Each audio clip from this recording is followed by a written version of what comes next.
So hello guys, কেমন আছো তোমরা সবাই? আশা করি সবাই ভালো আছো। তো আজকে সকালে তাড়াতাড়ি ঘুম থেকে উঠেই চলে আসলাম আমি ছাদে।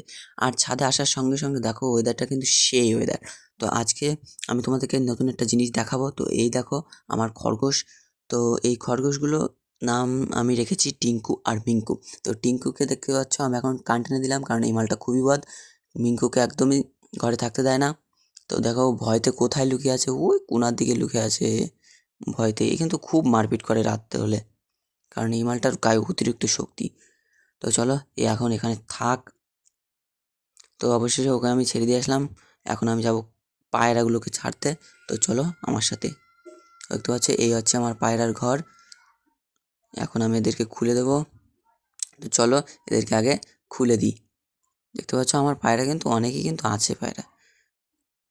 তো অবশেষে দেখতে পাচ্ছ আমি কিন্তু খুলে দিচ্ছি। তো এই দেখো খুলে দিলাম।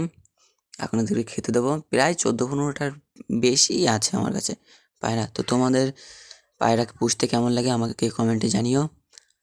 তো দেখতে পাচ্ছ পায়রাগুলো কিন্তু আমি খুলে দিয়েছি। এখন আমি সামনে দাঁড়িয়ে রয়েছি, আমি এখান থেকে চলে যাব আর পায়রাগুলো কিন্তু বেরিয়ে যাবে। তো দেখতে পাচ্ছ আমি কিন্তু চলে এসেছি, আর এই মালটা দেখো আমাকে দেখার সাথে সাথে আবার ঢুকে গেল। ওই দেখো পায়রাগুলো কিন্তু সব বেরিয়ে যাচ্ছে আমার। সব আমার পায়রা বেরোনোর সাথে সাথে কিন্তু ওই সাথে চলে যায়, কারণ ওই সাথে ওরা বেশিক্ষণ থাকে। এই সাথে খুব কমই আসে, খেতে দিলে তারপরে আসে, না হলে আর আসেই না, খোঁজই পাওয়া যায় না এদের। তো দেখতে পাচ্ছ এখন সব চলে যাবে ওই সাথে। তারপরে যখন খেতে দেবো, এই দেখো আমি এখন মালটাকে বেগুন খেতে দিচ্ছিলাম, কিন্তু মালটা বলছে আমি বেগুন খাবো না। তো না খাবি না খাবি কোনো ব্যাপার না। তো দেখতে পাচ্ছ আমি এখন দেখো কিরকম সারা সারা ছাদ ভরে দৌড়াদৌড়ি করে বেড়াচ্ছে। তো এই একটা আর এই একটা, দুটোই কিন্তু এখানে ছিল। তো এখন মালগুলোকে আমি বেগুন খেতে দেবো, দেখা যাক খাই কিনা। মনে হচ্ছে খাবে না। না খায় না খায় কোনো ব্যাপার না, ওদের সময় হলে ওরা খেয়ে নেবে। তো চলো আজকের ভিডিওটা এইটুকুই। ততক্ষণের জন্য টাটা বাই বাই, সবাই ভালো থেকো। বাই।